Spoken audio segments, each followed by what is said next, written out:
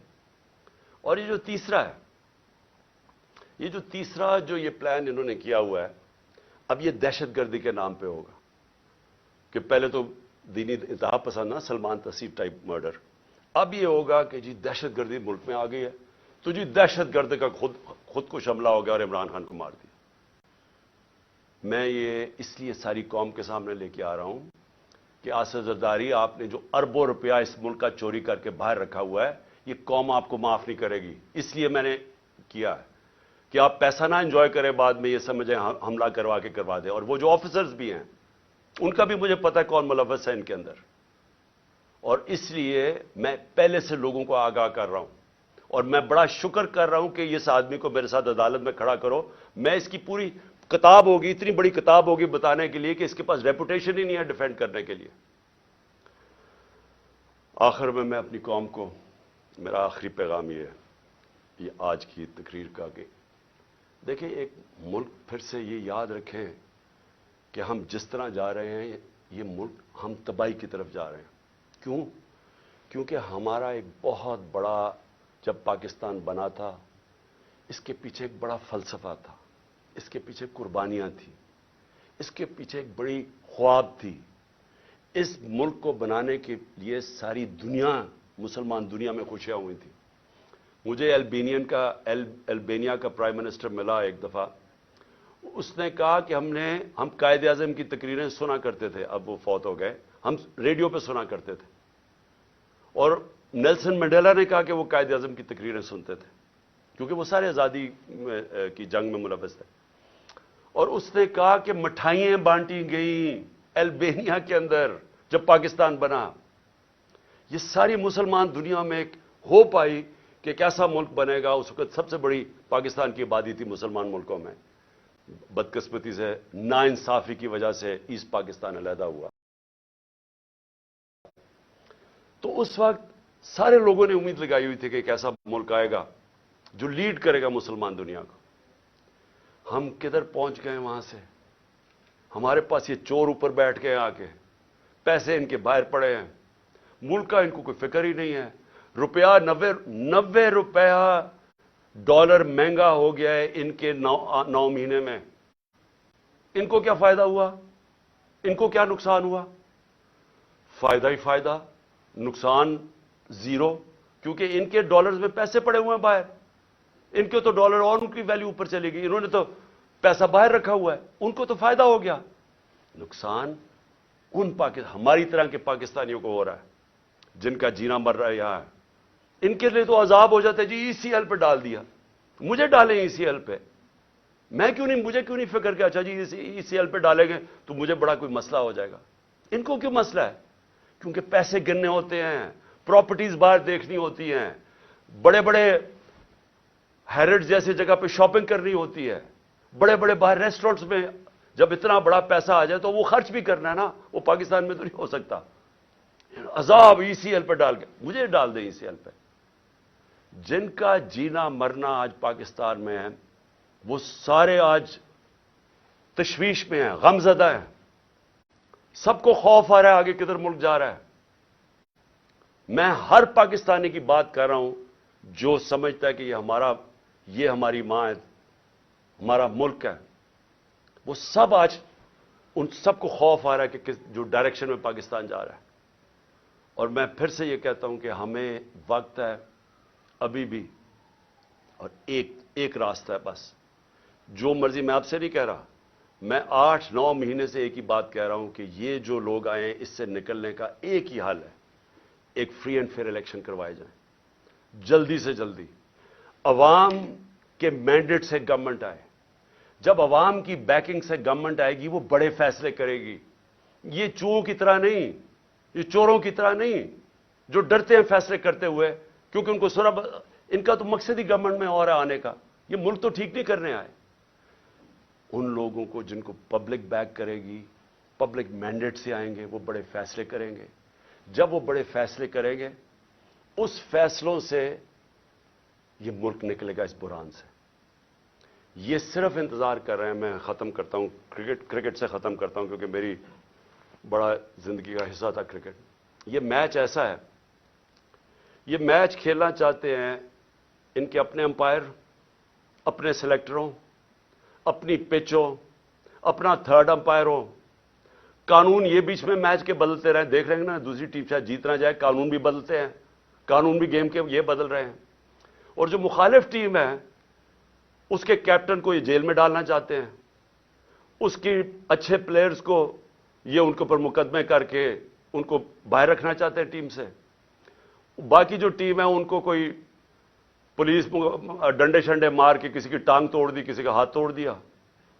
اوپر سے جب یہ سمجھے گے نا کہ اب یہ ٹیم بالکل ہی اب نکارہ ہو گئی ہے، تو پھر وہ 12th مین جو باہر لندن میں بیٹھا ہوا ہے وہ جب سمجھے گا نا، وہ اتنا ڈرپوک آدمی، وہ صرف تب واپس آئے گا جب وہ سمجھے گا اب ٹیم قابل ہو گئی ہے کہ جناب میں اب نیلسن منڈیلا آ کے اب میں جیتوں۔